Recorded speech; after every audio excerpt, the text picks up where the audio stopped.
नमस्कार, मैं हूं निरंजन कुमार। DWN न्यूज में आप सभी का स्वागत है। राजस्थान में विधानसभा चुनाव को लेकर के बीजेपी पूरे अलर्ट मोड पर है। बीजेपी ने अपने उम्मीदवारों की पहली लिस्ट जारी कर दी है, लेकिन पहले जो लिस्ट जारी की है उसमें जो नाम है वो बड़े ही चौंकाने वाले हैं। बीजेपी ने कई सांसदों को और कई केंद्र में मंत्री जो रहे हैं उनको टिकट दिया है विधानसभा चुनाव लड़ने के लिए। और जब उनको टिकट मिला है तो स्वाभाविक सी बात है, जो सिटिंग MLA थे उनका टिकट कटा है। और ऐसे में सवाल ये उठता है कि वसुंधरा राजे सिंधिया का जो समर्थक हैं, जो उनके साथी विधायक हैं, उनकी टिकट को काट दिया गया है, जिसके बाद से राजस्थान की जो राजनीतिक सियासत है उसमें हलचल मची हुई है कि आखिर बीजेपी अपनी रणनीति में बदलाव कर रही है। क्या वसुंधरा राजे सिंधिया को किनारा किया जा रहा है? और अभी तक देखिए कि इतना सब कुछ हो गया है, इसके बाद भी वसुंधरा राजे सिंधिया ने अभी तक अपनी चुप्पी नहीं तोड़ी है। वो वेट एंड वॉच की पॉलिसी अपना रहे कि आगे क्या होता है।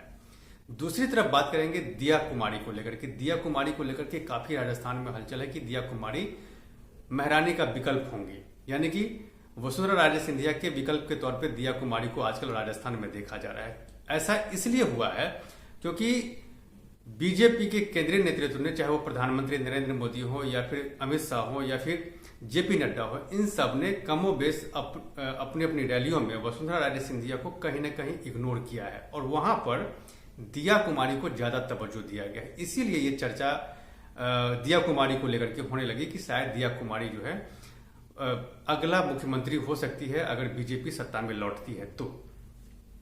अब यहां पर एक बात और भी देखना होगा कि लोग ये कह रहे हैं कि जो महारानी जो है उनके अगेंस्ट में अब राजकुमारी आएंगी। एक बीजेपी के पास एक ऑप्शन मिल गया है। पहले ये था कि उनके पास वसुंधरा राजे सिंधिया के काट में कोई और नेता नहीं थे, लेकिन अब क्या है कि दिया कुमारी बीजेपी को मिल गई है। दिया कुमारी राजघराने से आती हैं, ये भी चर्चा हो रही है।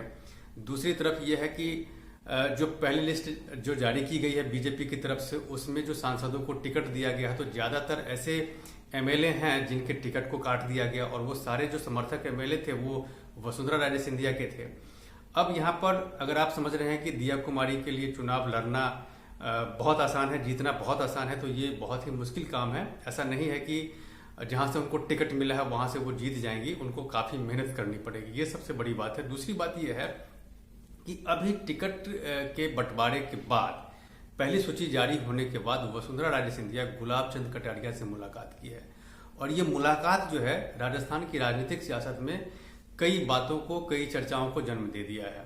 ये लोग चर्चा कर रहे हैं कि शायद गुलाब चंद कटारिया के माध्यम से वसुंधरा राजे सिंधिया केंद्रीय आला कमान को कुछ मैसेज देना चाह रही है। वो गंभीर मैसेज कि इन चुनावों को लेकर के ही। अब वो गंभीर मसला क्या होगा ये तो वसुंधरा राजे सिंधिया और गुलाब चंद कटारिया ही जानेंगे, क्योंकि दोनों के बीच बातचीत हुई है। जब वसुंधरा राजे सिंधिया से जब इस पर पूछा गया तो उन्होंने साफ साफ शब्दों में कहा कि वो हमारे पारिवारिक लोग हैं, उनसे मुलाकात होती रहती है।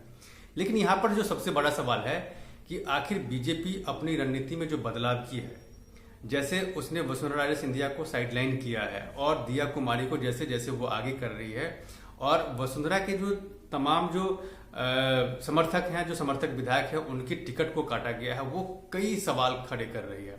तो देखना यह है कि बीजेपी आने वाले समय में अपनी रणनीति में जो बदलाव कर रही है, उस बदलाव में उसको कितने फायदे हो रहे हैं, वो चुनाव में 25 नवंबर को जब वोटिंग होगी उसी दिन पता चल जाएगा कि बीजेपी की रणनीति जो है वो कितनी कारगर साबित हुई है, या फिर वसुंधरा राजे सिंधिया को जो उन्होंने दरकिनार किया है उससे उनको कितना नुकसान हुआ है।